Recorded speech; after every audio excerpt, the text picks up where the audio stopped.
Hindi ko lang sure kung mangyayari ba yung ano, bawal na yung lane splitting. Ito, lane splitting yung ginagawa natin na dumadaan tayo sa pagitan ng mga sasakyan habang sila ay gumagalaw, habang flowing yung traffic.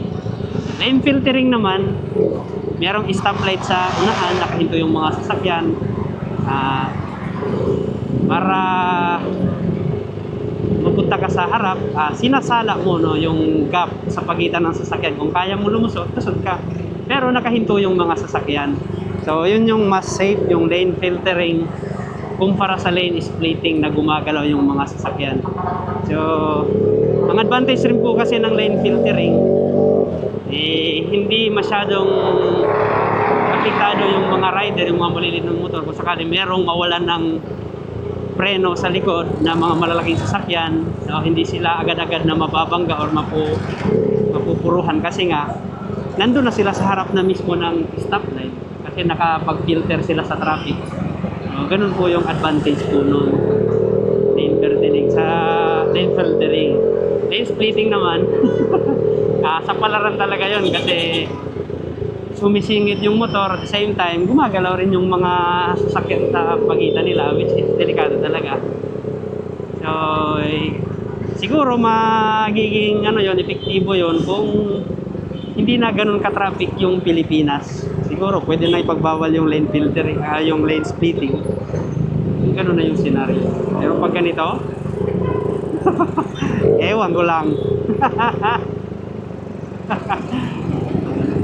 Pero mas maganda talaga pag gaganito, magle-lane splitting kayo. Lagi niyong buksan yung inyong ilaw. Yan. As much as possible, kung sa daytime na operation ng ating mga motor, mas maganda naka-high beam tayo. Kasi ang purpose po nun ay nakikita tayo ng mga sasakyan sa unahan. Alam nila, uy, merong motor na sisingit. Kasi makikita nila sa kanilang side mirror, rear view mirror na yung ilaw ng ating motor. So, ibig sabihin, papalapit na tayo. Sisingit na tayo. So, ganun po yung purpose nun. So, nasa standard naman ng motor na yan. International rules and regulation na bawal na pong bawal nang patayin yung headlight, mga headlight ng motor. So, hindi, meron niyang memorandum na galing sa LTO and tawag dito, sa motor lang talaga inuobliga, no? Sa sasakyan hindi. So, ganun na talaga. Kasi yung sasakyan kahit madilim yun, kitang-kita yun, malaki naman. Ganun. So, dapat para safe, laging buksan yung ating headlight.